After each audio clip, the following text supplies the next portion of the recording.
미래에는 전기차 관련해서는 뭐 기본일 거고요. 약간 기본으로 보는 거는 기본 반도체, 전기차 이쪽은 시대의 흐름이기 때문에 어쩔 수가 없어요. 예전에 KMK님 지금 보고 계실 테니까 내가 그때 얘기를 해보면 다른 분도 뭐 계시는 것 같은데 보고 계신 것 같은데 전기차 됐을 때 우리 전기차 배터리 저한테 얘기한 거 기억나세요? 배터리 관련해서 환경이 안 좋다 막 이런 얘기 했었잖아요 저한테. 약간 회의적이었잖아요. 근데 지금은 어때요? 지금 봤을 때 전기차 어때요? 전망이? 그냥 시대의 흐름이죠. 그냥 시대의 흐름이잖아요. 그래서 제가 그때 그랬잖아요. 물론 맞아요. 제가 그래갖고 제가 어떤 배터리 기술 이런 것도 설명을 드린 적이 있어요. 어, 뭐 시계에 들어가는 그 배터리가 현재는 시계에 들어가는 소형 조그만 거지만 나중에 그런 기술들이 접목이 돼서 어떻게 될 수 있다. 자, 그러니까 여기서 따라오는 게 뭐예요? 폐배터리 이거 따라오잖아요. 세상은 그냥 뭐 그 부분을 모르고 외면하고 기술을 만드는 건 아니거든요. 지금 현재의 세상은 환경에 대한 이슈가 엄청 크기 때문에 배터리 어디다 파묻을 거냐, 어떻게 할 거냐, 재활용해야죠. 충전지처럼 재활용해야죠. 따라오잖아요. 이쪽은 그냥 기본으로 보세요. 기본으로.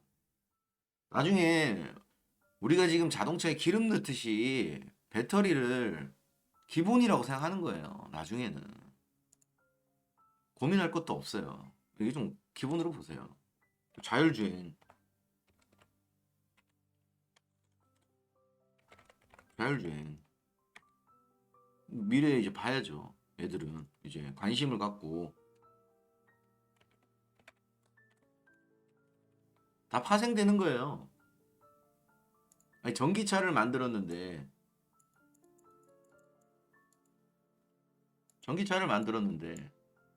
뭐 그냥 우리가 예전처럼 운전하는 그런 시대가 올 것 같아요. 아니잖아요. 자율주행 시대가 올 거잖아요. 어떻게 집에서 버튼 누르면 모빌리티가 딱 와서 나 태우고 목적지까지 간다 이거잖아요. 자율주행이에요. 나중에는 뭐 죄송한 말씀인데 이게 택시 하시는 분들이 택시가 이제 사람이 이렇게 인간이 사람을 실어 나르는 그런 시대는 거의 이제 없어진다 봐야죠. 지금 그 전초 단계가 뭐냐? 카카오 택시잖아요. 타다, 우버. 지금은 집 앞에 이 차를 부르잖아요. 우리가 부르잖아요. 오잖아요. 타고 가잖아요. 나중에는 부르면 운전기사가 없이 차만 온다니까요. 차만.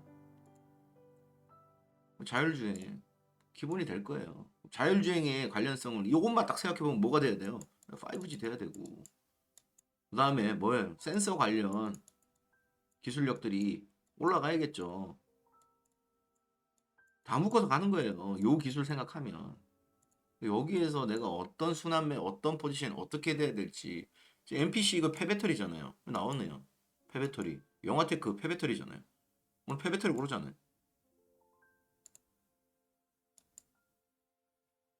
예전에 저한테 그 얘기 하시더라고요. 환경이 얼마나 안 좋은지. 알죠? 예. 땅에 묻으면 환경이 안 좋은 거 알죠? 근데 그걸 재활용하고 다시 하고 이렇게 하잖아요. 뭐 전해질, 뭐 양극재 이래갖고 뭐 하면은 다시 갈고 뭐 이렇게 하죠. 근데 이거 말고도 지금 산업에서 환경 오염 많이 시키잖아요. 예. 오히려 탄소 배출이나 이런 거 따지면 얘들이 이슈를 받을 수밖에 없어요.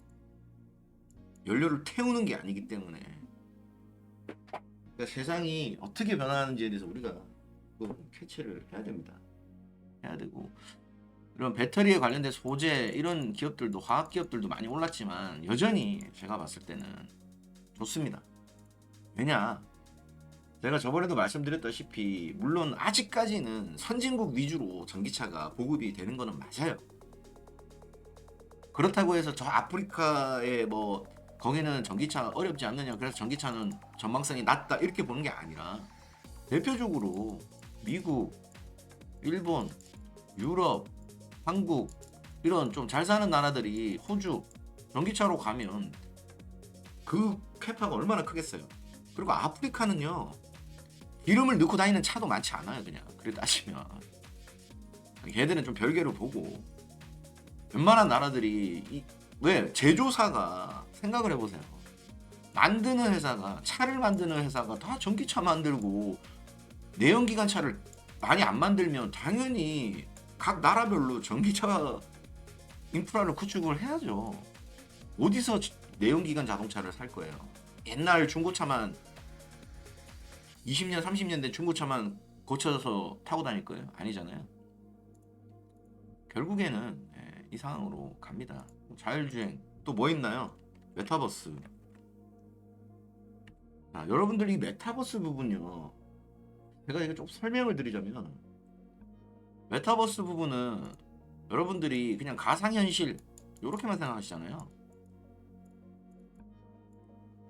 여러분들 저기 온라인에서 뭐 쿠팡이나 이런 데서 물건 고르는 거 있잖아요. 뭐 이마트, 쓱 이런 데 들어가서, 그런 데 가서 이제 사진만 보고 이렇게 고르는 거잖아요.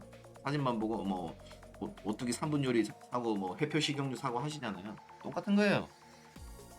그 플랫폼을 약간 3차원으로 만들어서 우리가 거기에 들어가서 이 마트를 쇼핑하면서 제품을 들어서 보고 뭐 이렇게 하고 이렇게 본다는 거, 그런 걸 생각해 보면 이 2차원적인 게 3차원으로 바뀐다고 생각하시면 돼요. 그 시대의 흐름이잖아. 아니 지금 전단지만 봐도 되는데 굳이 그런데 돈 써서 합니까? 아니, 세상은 바뀝니다. 방금 전기차 얘기했잖아요. 아니, 세상은 바뀐다니까. 분명히 바뀌어요. 메타버스에 약간 뭐 특화되어 있는 애들이 누굽니까? 게임이죠. 왜? 이 게임은 어느 쪽에 연관이 돼 있어요? 얘들이 3차원적이잖아요. 게임이 가상현실이잖아요. 뭐예요? 플랫폼이잖아요. 플랫폼. 그 플랫폼에 대한 기술력을 갖고 있는 게 누구다? 게임주. 메타버스를 얘기하면 플랫폼에 관련돼서는 게임주. 그러면은 플랫폼이 아닌 디바이스 관련해서는요, 많잖아요. LG 노텍도 있고 뭐도 있고 많잖아요. 디바이스 관련해서 자율주행도 라이다, 카메라, 모듈, 레이더, 거기에 있는 디바이스들 플랫폼에 누굽니까? 플랫폼이 웨이모, 구글 웨이모 같은 거, 테슬라 같은 거. 테슬라는 그냥 전기차가 아니에요. 플랫폼을 갖고 있잖아요. 왜 테슬라가 무섭냐면 기술력도 얘들이 갖고 있는 데이터베이스도 무시 못할 뿐더러 구글이 왜 성장했습니까? 플랫폼으로 성장했잖아요. 플랫폼으로. 왜 웨이모를 얘들이 회사를 설립해서 지금 자율주행에 목숨 걸고 있는데, 이 플랫폼의 먹거리가 어마어마하게 크니까. 애플이 왜 애플카를 지금 손대려고 하는데요. 자기네들의 플랫폼을 만들려고 하는 거란 말이에요. 생태계를. 지금 우리나라는요, 자율주행 쪽에서는 우리나라는 완전 쩔이에요. 쩔이.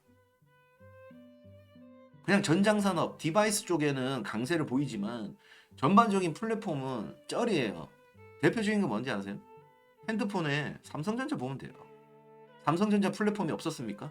있었죠. 삼성전자 플랫폼 있었잖아요. 누가 씁니까 그거? 안드로이드 아니면 아이폰 넘어가서 iOS 그거 쓰는데, 우리나라는 플랫폼이 없어요. LG는 이 디바이스 쪽에서도 철수한 거고, 누가 있습니까? 없어요. 그래서 위험하다는 거예요, 우리나라가. 삼성전자 무너지면, 아니 중국이 추격하는 거 안 보이세요? 얘들이 핸드폰 회사 삼성만한 덩치의 회사를 3-4개를 갖고 있는데 지금 얘들도 플랫폼은 안 돼요. 근데 어디서 경쟁해? 삼성이랑 디바이스에서 경쟁하잖아요. 디바이스가 뭐야? 핸드폰 기계. 위태롭다니까요. 지금 삼성 위기입니다. 삼성 위기 맞아요. 이걸 어떻게 극복할 것인가를 보는 거죠. 매출만 보고 이러면 주가가 좀 과도하게 빠진 건 맞는데, 아직 우리가 올라탈 수 없다라고 얘기하는 부분들이, 그런 부분들 같이 물고 와야 된다는 거죠.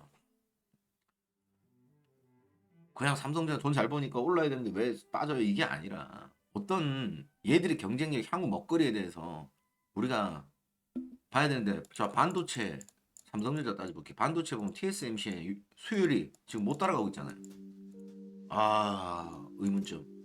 핸드폰 중국 애들한테 저가형 핸드폰 뭐 밀리잖아요.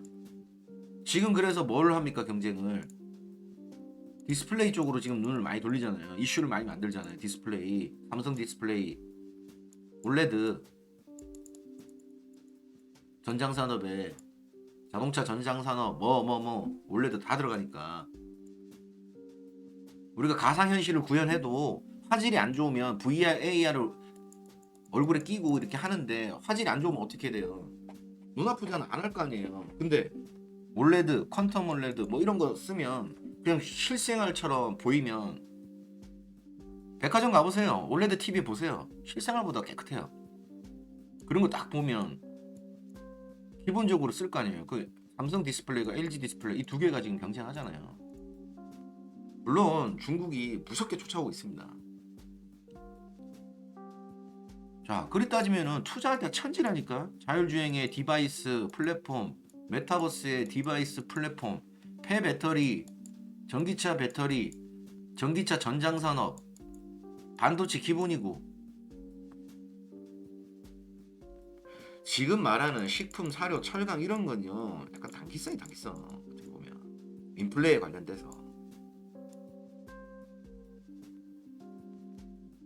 진짜로 길게 보고 크게 먹으려면 이쪽 봐야 되겠죠.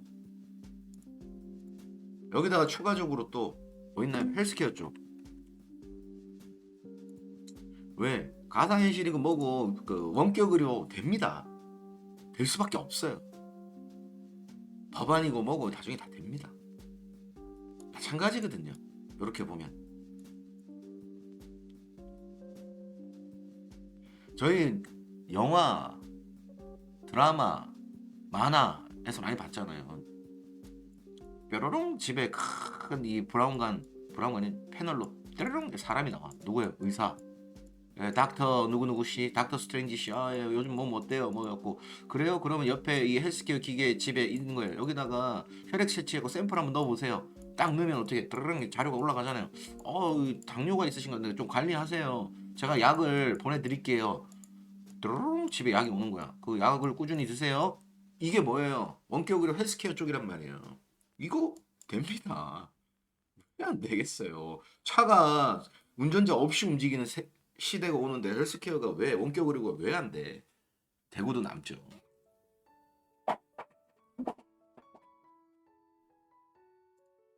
이런 거 보시라고 이런 거 보시라고요. 길게 보려면 자 여기다가 5G, 6G 이것도 같이 봐요. 끝나겠어요? 항상 저희가 말하는 어떤 에너지의 흐름은 뭐 신재생 에너지다, 풍력이다, 뭐다 이런 부분은 버선이 이제 뭐 결국에 바뀌겠지만 그런 것도 뭐 관심 있게 보시고요.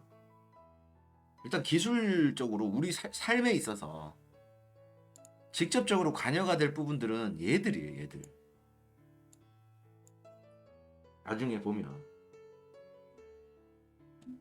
또 뭐가 있나요? 또 관심 있게 볼 만한 섹터가 뭐가 있을까요? 뭐 수소 이런 것도 계속 보긴 봐야겠지만, 그러니까 제약 바이오 같은 경우에는 지속적으로 인간이 존재하는 한 계속 파동을 만들어 갈 겁니다. 그 외에 제가 관심 있게 보는 거는 요쪽을 봐요. 돈을 넣을 것 같으면 시장의 주도주가 지금이 아니어도 나중이 되더라도 기다려보면 돼요.